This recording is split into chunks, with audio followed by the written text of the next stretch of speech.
这件事过去整整1年了，我如今住在练马区一栋昭和48年建的木造公寓里，2层楼的老房子，我住2楼最靠里的房间。隔壁屋子空了很久，阳台从没晾过衣服，夜里静得反常，连虫鸣都听不到。事情发生在去年夏天，准确说是2020年年月，我当时在东京都丰岛区一家叫丸福食品的公司上班。公司在池袋站西口步行7分钟的位置，一栋8层杂居大楼，1楼是药妆店，2楼开着补习班，3楼空了快2年，玻璃门上贴着明黄色的不动产招募广告。4楼是家小型贸易公司，我们公司租下整层5楼，主营营养辅助食品、胶原蛋白果冻、轻脂粉末，还有酵素饮料。我在企划部任职，入职满2年，月薪24万日元出头，加班费按时结算，在东京年轻上班族里算过得去的水平。公司每年夏天必办员工旅行，田边社长对这事偏执的离谱。他办公室墙上挂着幅很大的书法，写着社运隆昌4个字。他笃信风水方位，认定公司运势和员工旅行的选址脱不开干系。有次在电梯里，我听见他跟总务部长山冈念叨，说今年夏天一定要去水上町，那个方位对食品行业是大吉方位。电梯到1楼门一开，他立马收了话头，瞥我一眼。我低头道了句辛苦了，快步走了出去。通知是7月中旬贴在布告栏的，布告栏就在电梯口旁边，木框玻璃面板钉着张 A4 纸，白纸黑字写清了日程和分组。艮月12日到10个日是第1组，共25人；叠月14日到15日是第2组，也是25人。地点定在群马县立根郡水上町，住古川温泉的古川庄旅馆，剩下个人留守公司处理日常业务。我分在第1组，分组名单是田边社长亲自定的。我站在布告栏前看了很久，身边有人来来去去，有人低声笑，说这次的硫磺泉养皮肤。看到名单的瞬间，我心情很复杂。同组有总务部的西尾真诚小姐，比我早车年进公司，是公认的美人，总穿素色衣裳，米白、淡蓝、浅灰换着来，说话声音很轻，笑起来眼睛弯成2道弧线。公司里爱慕她的男同事不在少数，还有前台的星野由香小姐，比我晚1年入职，笑起来甜得很。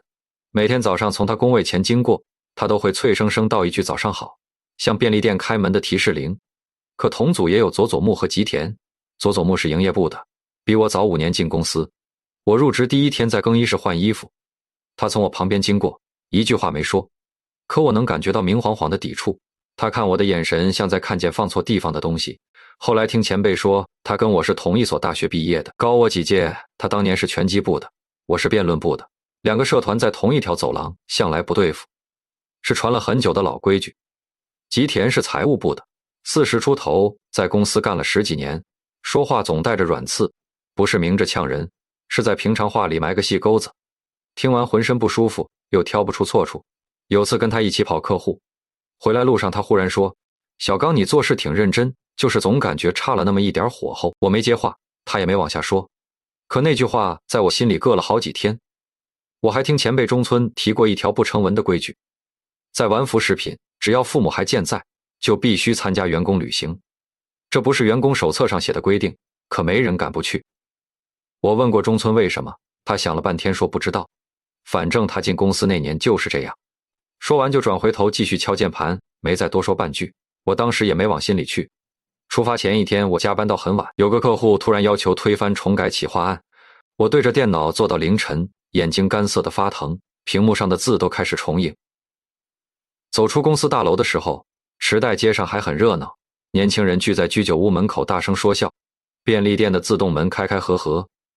我往家走，路过常去的松屋，想进去吃碗牛肉饭，看了眼时间还是算了，凌晨1点40分，吃太晚肠胃受不了。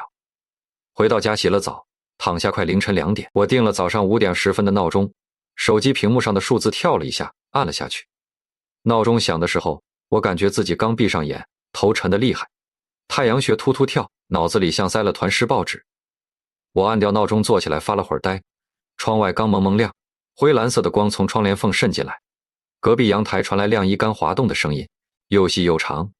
我机械的洗脸换衣服收拾行李，东西很简单，一个小手提包塞了换洗衣物，一件 T 恤还有洗漱用品。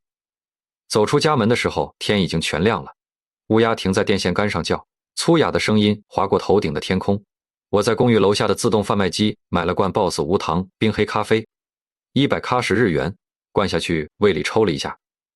走到车站的路上，我喝完了整罐，空罐子扔进站口的分类垃圾桶，金属撞在桶底发出咣的一声。大巴停在公司楼下，银白色车身，侧面用蓝色油漆印着东都观光自动车几个字，明朝字体，庄重的有些老旧。司机站在车门边，手里拿着写字板勾名字，50岁出头的样子，头发剃得很短，能看见发青的头皮，戴着白手套，腰板挺得笔直，胸前名牌写着新田。名古屋出身，开了20几年大巴，滴酒不沾。他用的是只需要削的老式铅笔，黑色笔尾被咬得变了形，勾名字的时候格外认真，一笔一划，每勾完一个名字就抬眼确认一下本人。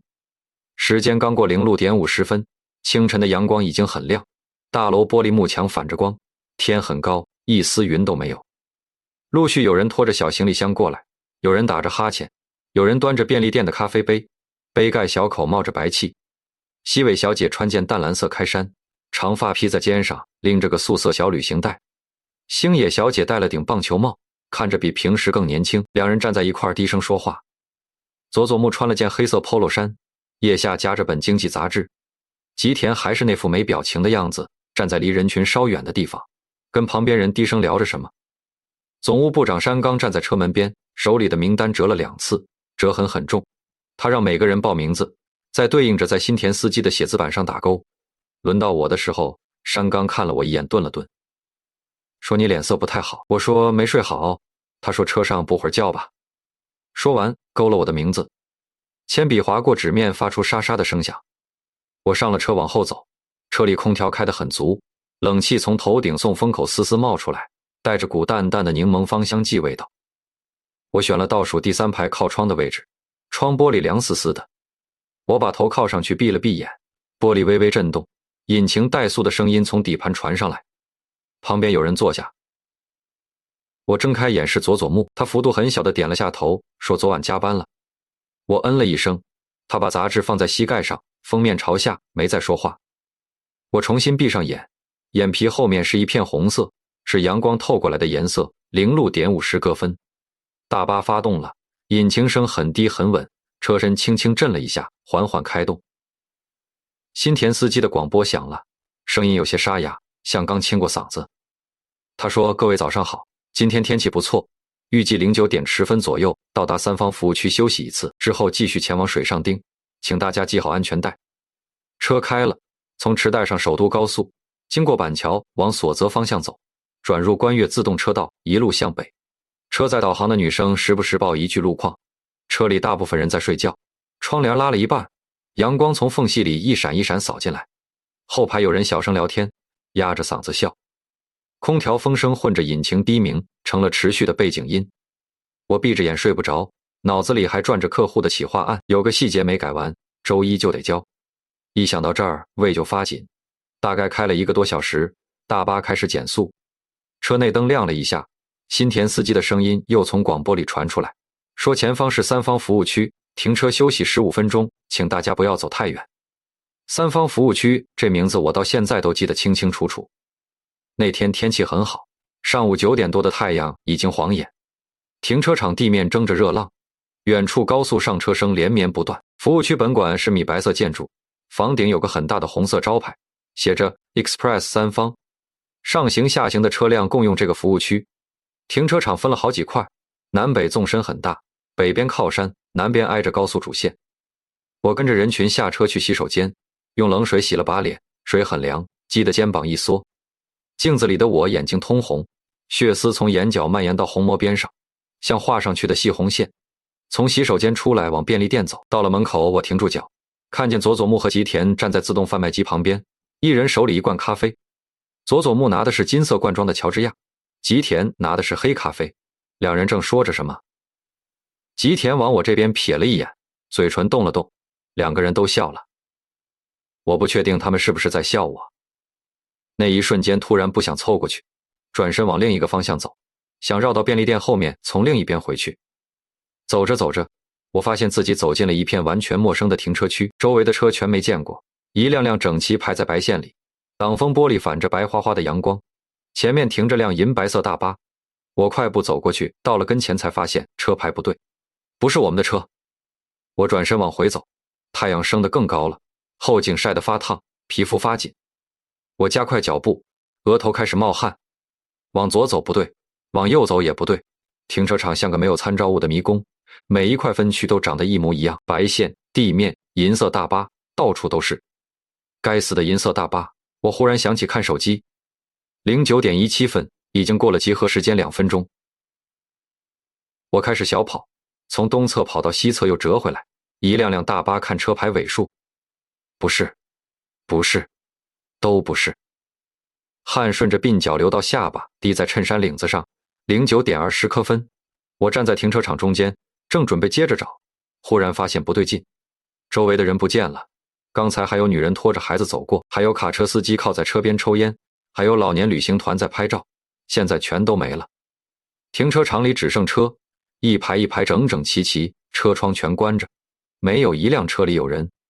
我站在原地转了一圈，四周全是银白色的大巴，不是夸张，是真的全都是。一模一样的型号，一模一样的涂装，侧面全用蓝色油漆印着东都观光自动车几个字，明朝字体，庄重的有些老旧，每一辆都一样，每一辆都有细微的划痕，连位置都分毫不差。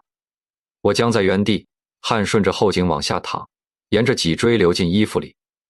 我走到最近的大巴前看车牌，尾数 Z27， 跟我们那辆车一样。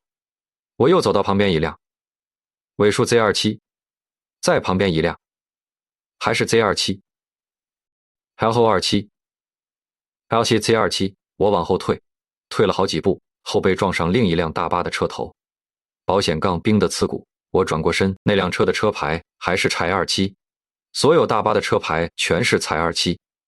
我掏出手机想打电话，屏幕上的信号格是空的，不是圈外，是彻底的空，一格都没有，连紧急呼叫的标识都消失了。时间还在走，09:25分，09:26分，09:27分，可信号什么都没有。我真的怕了，开始往本馆的方向跑，跑了大概2分钟。按理说早该到了，可本馆不见了，那栋米白色的建筑，那个红色的大招牌全都不见了。停车场往外无限延伸，一直延伸到看不见的尽头，白线、地面、银色大巴，除了这些什么都没有。天还是蓝的，太阳还在头顶，可没有声音。高速的车声没了，广播的声音没了，连风声都没了，只剩我自己的呼吸声，还有鞋底摩擦地面的声响。我又掏出手机，还是没信号，时间还在走，09:15分，我想拍张照，相机打开了，可拍出来的照片是纯黑的，不是没开镜头盖，是彻底的黑，像对着一片虚无按下了快门。我喊了一声，有人吗？声音传出去，没有回音，像被什么东西一口吞掉了。我又喊了一声，声音更大，还是没有回音。周围的大巴像一面面墙，把声音吃得干干净净。我开始一辆辆拉车门，锁着的，锁着的，全是锁着的。车窗是深色的，贴上去能看见里面的座位，空荡荡的，没有行李，没有外套，没人待过的痕迹。可每一辆车的内饰都跟我们那辆一模一样，座位排列、窗帘颜色、空调出风口的位置分毫不差。我记不清自己走了多久，手机上的时间还在跳，可我感觉不到时间在流走。太阳一直悬在头顶，没动过地方，影子一直在脚底下，没拉长过半分。我走累了蹲下来，后背靠着大巴轮胎，橡胶味很重。就在这时，我听见了声音，从很远的地方传来，在这片死寂里刺耳的要命，是大巴引擎的声音，低沉稳定，由远及近。我站起来往声音的方向看，远处有辆银白色大巴开过来，速度不快，沿着白线之间的通道笔直朝我这边开。我挥着手大喊，这里，这里！大巴越来越近，我看清了车牌尾数，开27，挡风玻璃后面坐着个人，司机穿白衬衫，戴白手套，头发剃得很短，是新田司机。大巴在我面前停下，车门正对着我，气动门嗖的一声打开，车里是淡黄色的灯光。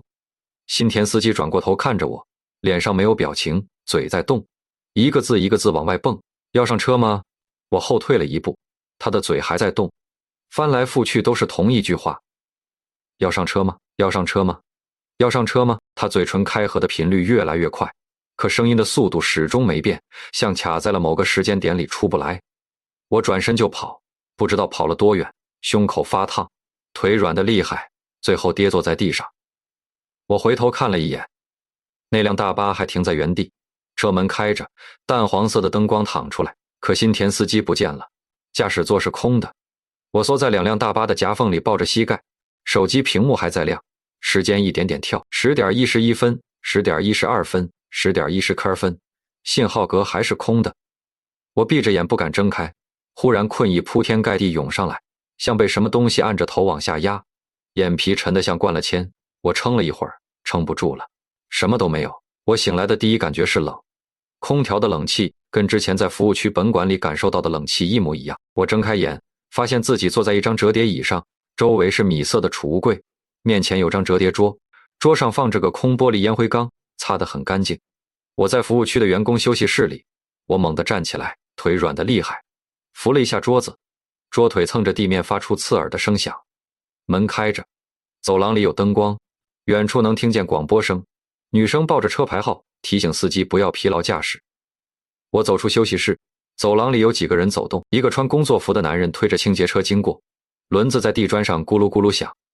服务台坐着个穿淡绿色制服的女人，我走过去问她，今天是几号？她愣了一下说，滇越石刻日。您没事吧？需要帮忙吗？7月石刻日。我在这个服务区里困了整整1个晚上。我又问，昨天有没有一辆观光大巴停在这里？银白色的东都观光自动车。他想了想说，昨天停过好几辆观光大巴，您说的具体是哪一辆？我不知道该怎么回答。到了谢走出本馆，太阳在东南方向，大概是早上8、9点的位置。停车场里停满了车，普通轿车、小卡车，还有几辆大巴。银白色的，但不是东都观光自动车，车牌也不是 C27。我站在停车场中间，阳光照在身上暖烘烘的，有风，高速上车声连绵不绝，一切都正常的不能再正常。然后我想起了手机，我从裤兜里掏出来，屏幕亮着，信号满格，电量还剩40%几，可锁屏上的通知快炸开了，100凯17通未接来电，200多条 LINE 消息，数十条短信。我解锁手机，手指在抖，最上面是母亲的号码，打了40几次，然后是父亲的20几次，接着是公司座机，田边社长的手机还有个不认识的群马县警号，打了10几次，还有姐姐真优美的 LINE 消息。第一条是昨天下午发的，你在哪儿？第二条，赶紧回电话。第三条，警察说你们的大巴出车祸了，你上车了吗？第四条，你真的在车上吗？第五条，求求你回电话。第六条，他们说你死了。第七条，你真的在车上吗？我往下翻，最后一条时间是今天早上06点12分，我站在三方服务区的停车场里，太阳晒得后颈发疼，可浑身冰凉。我拨通母亲的号码，响了一声就被接起。电话那头沉默了2秒，然后是母亲嘶哑发颤的声音：“是你吗？”我说：“妈，是我，我在服务区。”电话那头传来一声长长的吐气声，像憋了很久的呼吸终于放了出来，接着是父亲的吼声，从远处传过来：“是这小子吗？是这小子吗？”他抢过电话，声音粗的变了调：“你在哪里？你上车没有？”我说：“我在三方服务区。”我爸说：“你别动，你千万别动，我马上去接你。”说完就挂了。挂之前，我听见母亲在旁边不停念叨：“天保佑，天保佑。”我蹲在停车场边上等了1个多小时，我爸开着辆银色丰田开进来，车头歪了一下，差点蹭到旁边的车。他下车快步走过来，站在我面前盯了好几秒，抬手狠狠打了我一巴掌，力气很大，我肩膀都歪了。他没说话，转身往回走，深吸一口气，走了2步又折回来，伸手把我拉进怀里。我妈跑过来，眼睛肿得只剩一条缝。回去的路上，我爸车开得很慢，我妈坐在前排，隔几秒就回头看我一眼，像怕我突然消失。我问他们到底发生了什么，我到现在还一头雾水。我妈说，警察打电话来，说你上了车，你在车上，他们从公司的乘车名单里看到了你的名字，山冈部长也确认你上了车。我说我没上，我被落在服务区了。我妈说，可名单上有你。大巴出发的时候，山冈部长说你上了车，他亲口点的名。车载广播在播新闻，我听见几个关键词：群马水上观光大巴坠崖，20路人全部死亡。新闻播完，车里安静了很久，只剩引擎声和空调风声。回到家，所择的那栋一户建玄关还是老样子，灰色地砖，右边是鞋柜，左边是通往客厅的走廊。我脱了鞋，把鞋尖朝外摆好，走进客厅。矮桌上那台固定电话的留言灯在闪，一闪一闪的红光。我妈说从昨天下午就一直在闪，我们不敢听。我按了播放键，第一条是公司的田村，声音很急。小刚先生，您没事吗？警察说您在车上。第二条还是他，声音更急。小刚先生，请回电话。第三条是山冈部长，声音很低很慢。小刚，我不知道该说什么，你在名单上真的很遗憾。第四条是群马县警的山田警官，声音很平。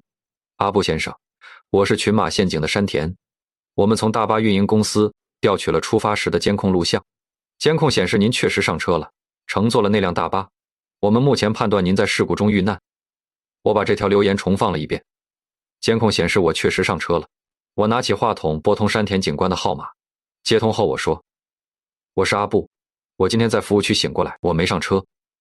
电话那头沉默了，然后是翻纸的声音，翻了很久。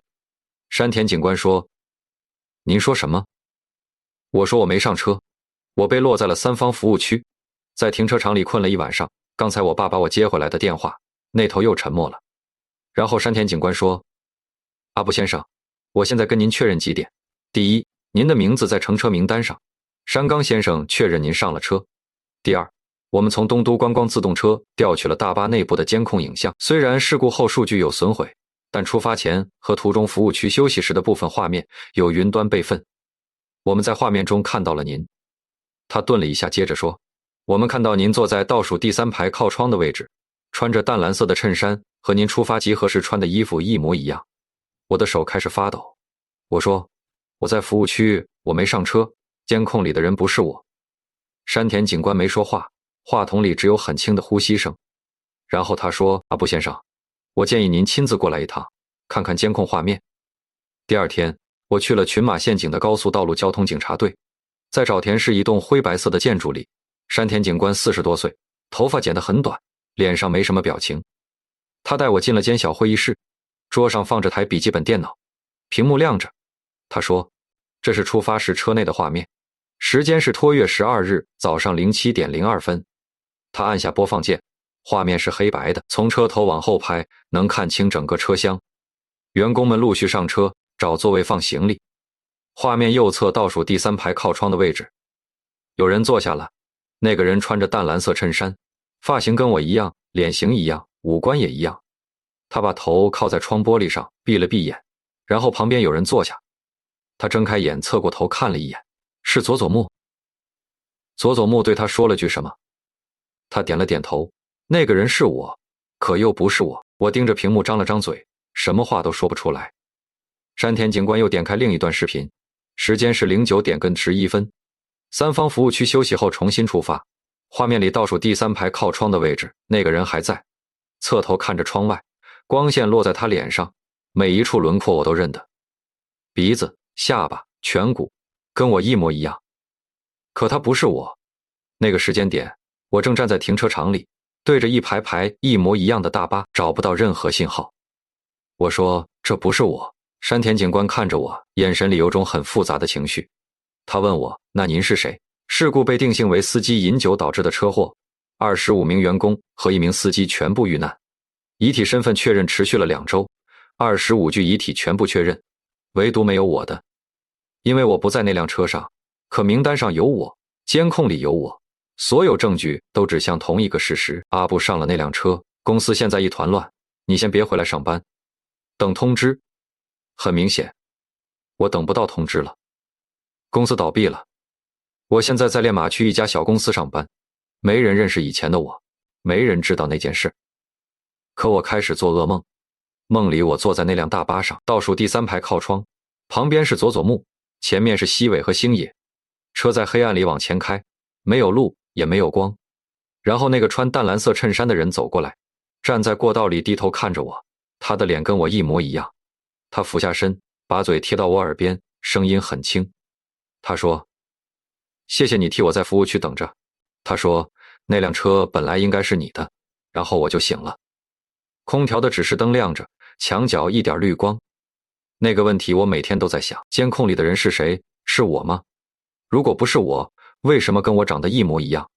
如果是别人，他为什么要替我上车？又或者说，我到底是谁？我是在服务区被落下的那个，还是坐在车上死掉的那个？全文完。那么今天的故事就讲到这里了。